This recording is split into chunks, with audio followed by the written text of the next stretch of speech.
पैसा पठेबे कि नहीं पठेबे कब अब सब दुकान वाला से फिर तंग करते कियो आयो के देते टाइम देखे छे सबक रखने छे तो फुचका के रखने छे सबक रखने छे सब फुचका तो हमरा नाको दम को देने हम तो उसके टाइम ओकरा देने रहिए। हाँ अब ओकरा हम फिर कह महीना भर के लेल चलू वहाँ ठीक है फोन डाकू जते कहाँ सुनबे ना लोक से गति करवा लिअ ठीक है ना करवा लिअ कमाई ले गेल कि पता नहीं कौन खेल खेले ले गेल दुकान पर क्या नहीं आवे छे भौजी। हां नहीं आवे छे बुआइयो आज के अहाँ के पैसा के टाइम कहै छले कि एक हफ्ता में दै छै एक हफ्ता से एक महीना भ गेल। एक तो कहै छी आज के टाइम देने छ सुनै की छियै। हां त अहाँ सब ये झूठ के खाली खेती करे छे माने झूठ बोल के ले आवे छे आ दै नै छिए खाली अपने मुंह बाज लियो दोसर के बातें नै सुन। हां त बर्दाश्त से फाज लेली तब न हम मांगे लाइलो बैठ जाए छे सामान लेके नहीं ये पैसा ते नहीं दलू नहीं देबो।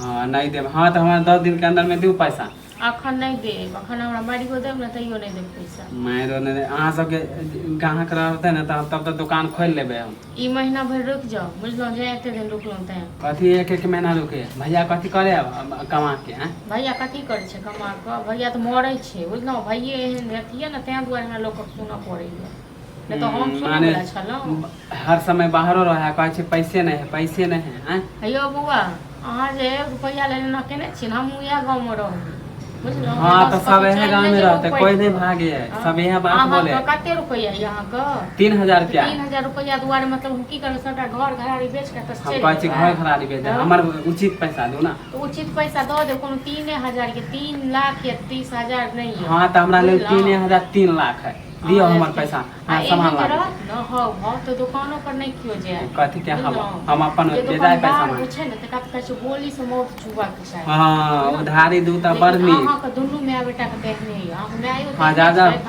हम माने उधार देलू त ठीक है आ पैसा मांगे लालो त खराब उधार दलो त गांव समाज के में छी त उधार तें दुआरे लेलो हम उधार देलू त टाइम पे देलू त टाइम पे हमरा पहुंचा दियो ना पैसा अहाँ ई गत करब उधार को हां त कला नहीं आप कला नहीं लागत पैसा मांगे लाइलो ना त लगबे कर अहाँ के पैसा सबसे पैसा हमरा अहाँ के अथी। हां दे दे शरम लागत त हमर पैसा बर बोले छी शरम लागे या नहीं लागे हम ए महीना खंडू जे करालन जाय छी त सब है बात की गांव से ए महीना गांव से नहीं भाग देबे जाबे बुझलो गांव से थोड़े न भाग जेते ठीके त कहैया लोग। हां नहीं पैसा हम बड़ खराब छी आ यहाँ के दुकान से लोग उधारी नहीं लेलक अहाँ जे गत केने छी जे अहाँ सबके भाषा निकलैया। हां 3000 रुपया की दुकान 3000 में बढ़ जात। हां त अहाँ देबे त जतबे भरते कौन हमरा भरते हम तो अहाँ के पैसा द देब न त कहीं थूको फेके ले नहीं। हां नहीं आब ज्यादा धमकी नहीं दो फेके ले नहीं जाओ हां जैसन बहुते ग्राहक है। हां तो आहू जैसा ना बहुते दुकानदार तो जाओ ना ले ले एक महीना बैठ जाए दे देता 2 दिन तक देत नहीं कोई उधार के दते या नहीं दते सही कह दे।